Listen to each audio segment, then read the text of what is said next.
Chapter 189. I think I just want to go back now. At that moment, Anon returned, casting a glance at Yidder, his brows slightly furrowed. It seemed that the lingering tension from their morning conversation had not completely dissolved yet. Yidder secretly wished that Anon would tell Khana to rest a bit more, but such an occurrence didn't happen. If you wish to leave now, you may. Your condition is stable. Really? That's a relief. Leaving behind a word of caution to revisit soon, should any problem arise, Anon left the room with a sullen expression. As Khana got up and started preparing to leave, Edith swiftly followed Anon, catching him by the shoulder. What is it? Come to my quarters later. There's something I want to talk about. Didn't I tell you not to command me around, even if you know a bit about me? It's about what happened in the basement yesterday. At these words, Anon's angry eyebrows relaxed slightly. He must have been genuinely curious. I'll have lemons ready. Do you think just having lemons will do it? What exactly did you learn from wherever you have been?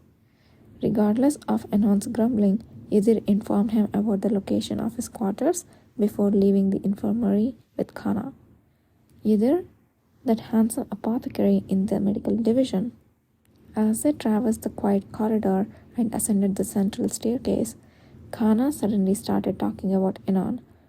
Yiddir took a moment before slowly responding.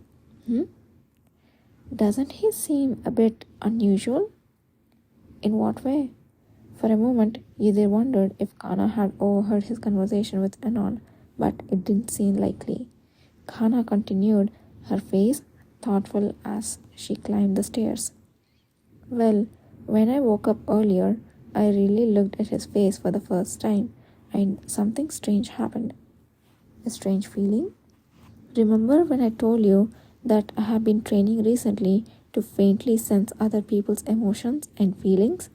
Do you remember? Yiddir remembered her mentioning it when they went to interrogate Gale and Doyle. I can't completely control this ability yet, so it can be draining. But the moment he saw me, he told me that if I don't learn to control it, my body will quickly deteriorate.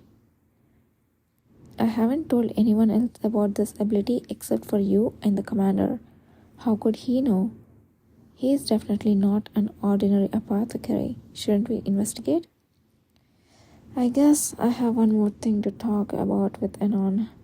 Anon still seemed to struggle with knowing what should and should not be said to others. Yiddir was left pondering how to resolve this situation.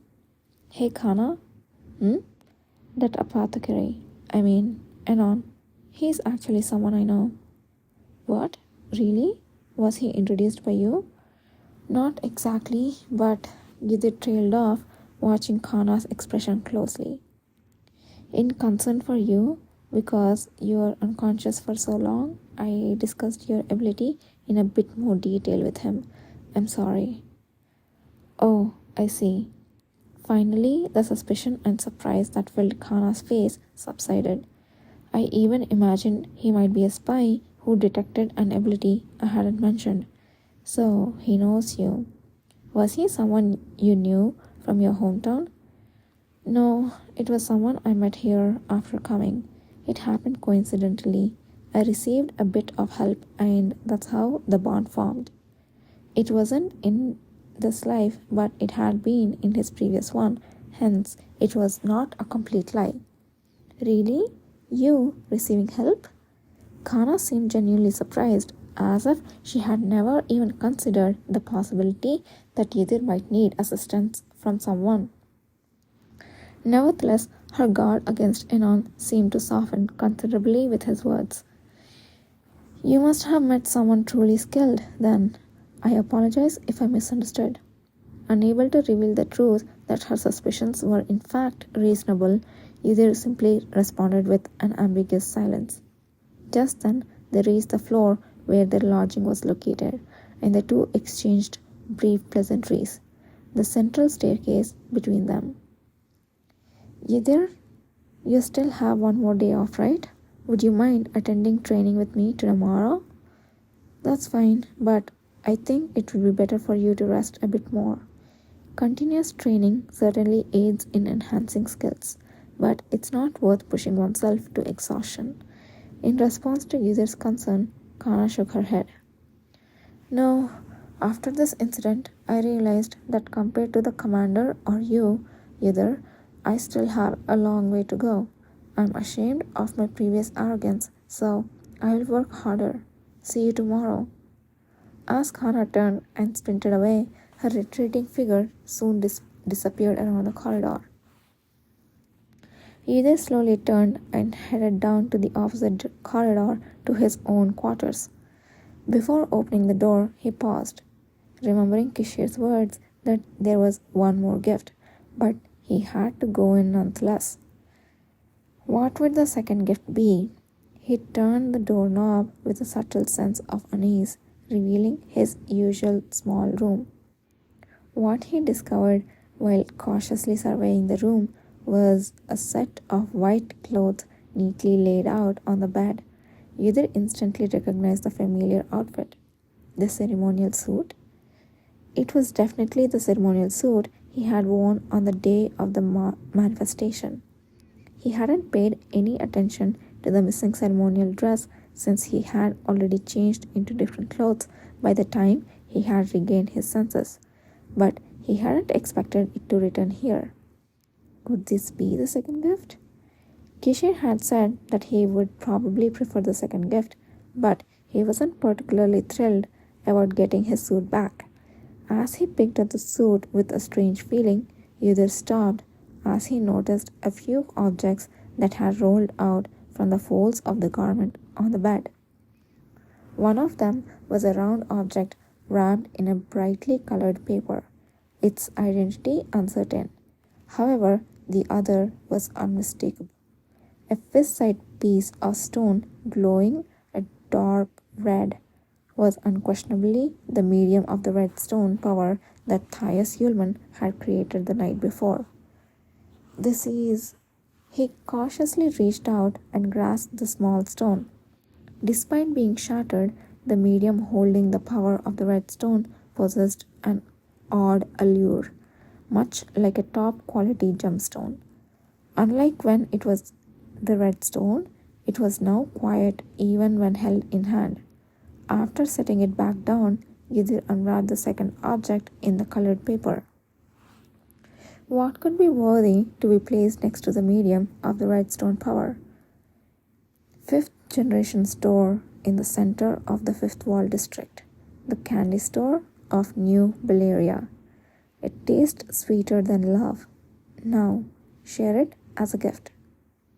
Inside the colored paper wrapping lay objects no longer than fingernail little candies. Yudhir silently looked down at the clusters of candies that shone like jewels in various colors, eventually picking up one and placing it in his mouth. From the ruby red candy came a sweet taste so intense it made him wonder if it was his tongue melting. I suppose I have to admit. Yudhir covered the candy wrapper again and lifted up the artifact, bringing it close to his eyes. This one certainly appeals to me more than the first gift. The reason Kishir had given it to Yudhir was because he didn't matter how much he scrutinized or used the artifact as long as its power was worth one artifact. By giving away part of that dangerous power without any conditions, Kishir was sending the most certain message that his trust in Yudhir had not changed. It was indeed a daring distribution. A fleeting smile rose and vanished from the face reflected faintly on the surface of the artifact. Yudhir, feeling satisfied, stashed the artifact in his bosom and stood up. There was no time to rest. He had things to prepare before Anon arrived.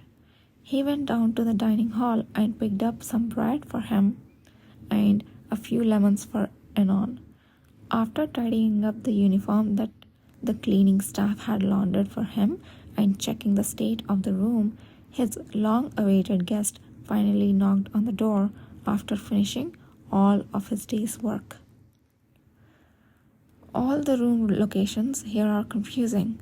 There is no name on the doors, and when all the colors are exactly the same, even the owner would have a hard time finding the room.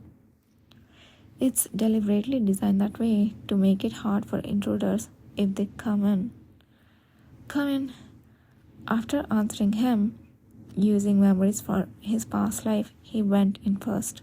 When Anon grumblingly quietly and followed him. So, what exactly happened yesterday? It's a bit of a long story. Despite being a small room, it had everything. Upon seeing the lemons washed and laid out on the small table, Anon's expression softened significantly. All right, start talking. Explaining what had happened the night before wasn't that difficult. It was just an unexpected accident during an experiment to separate the power from the stone for the purpose of researching the power of the red stone. However, explaining the mysterious situation that had occurred between the power of the red stone and him at the time of the accident was rather difficult. To think about his hand that had emitted light, he had to reveal the circumstances under which the spot had formed. But it was tricky to explain without violating his oath, since it happened during a secret mission. So, User carefully continued his story using incidents before and after the mission that wouldn't violate his oath, allowing Anon to infer the gaps. He believed Anon could make an educated guess about the missing parts, but the only response from Anon, who was casually eating through the tough lemon peel as if it was pudding, was an occasional non-committal And that's what happened. Finally, the story came to an end, and his mouth felt dry from all the talking. I see. Now I understand a bit more. Anon, having polished off 2 lemons, squinted his eyes and twisted the corners of his mouth into a smile. So, what's the opinion you want from me? I want to know what you think about what happened to me during the experiment yesterday. You say you don't know and you want to know if I know, right? You have lived for a long time. Even though I have lived for a long time, the fact that the red stone fell 2 years ago hasn't changed. I never really cared about you awakeners in the first place. Although he spoke those words, Anon's gaze was serious. Lost in thought, he held the 3rd lemon in his hand and rolled it rhythmically. The power of the red stone is all about change. Anon mumbled something under his breath as if he had caught on what Thias Ullman had said, and he tilted his head, his throat letting out a dry, hollow sound. So, you are talking about the magic revolution and all that in that context. The arrogant young mage, how audacious.